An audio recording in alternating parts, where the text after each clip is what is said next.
ଝିଅ ଘର ଘରକୁ ଯାଇଥିଲ, କେତେବେଳୁ ଆସିକି ଠିଆ ହେଇଛ ବ? କାହିଁକି କାନ୍ଦୁଛ? ତମ ଝିଅ ଘର ଘରେ କିଏ କ'ଣ କହିଲା କି ତମକୁ?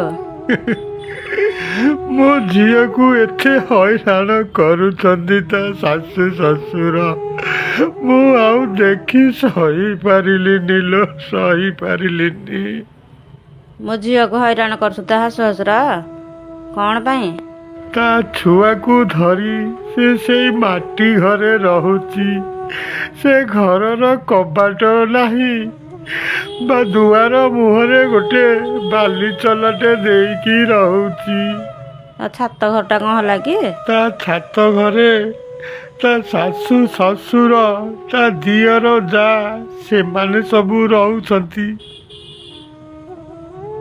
ଆମ ଝିଅର ଜ୍ୱାଇଁର ତ ଟଙ୍କା ଖର୍ଚ୍ଚ କରିକି ଛାତ ଘରଟାକୁ ଗଲେ, ସେମାନେ କ'ଣ ପାଇଁ ରହୁଛନ୍ତି?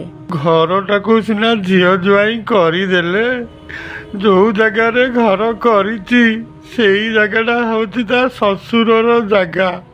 ସେ ଜାଗା ବାବଦକୁ 4 ଲକ୍ଷ ଟଙ୍କା ମାଗୁଛି।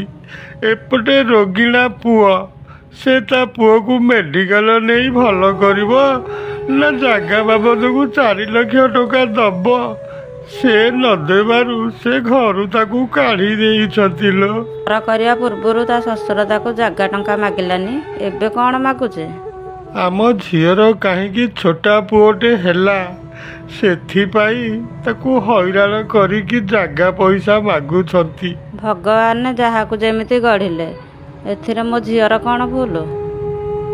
ସେତିକି ନୁହଁ, ସାନ ପୁଅର ପୁଅକୁ କାଖେଇ କୋଳେଇ ସମୁଦି ଆଣି ଧରିକି ବୁଲୁଛନ୍ତି। ଆମ ଝିଅର ପୁଅଟାକୁ ଟିକେ ଚାହୁଁନାହାନ୍ତି।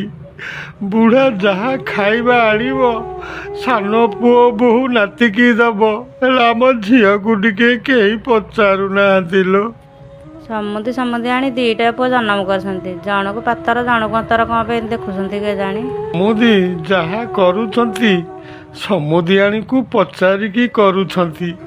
ସମୁଦିକୁ ଯଦି କହିବ ଗୋଟେ ଗୋଡ଼ରେ ଠିଆ ହେଇଥା, ତାହେଲେ ସମୁଦି ସେମିତି ଗୋଟେ ଗୋଡ଼ରେ ଠିଆ ହେଇଥିବ। ଘରର ମୁରବୀ ତ ତାଙ୍କର ଠିକ୍ ନୁହଁ ଆଉ।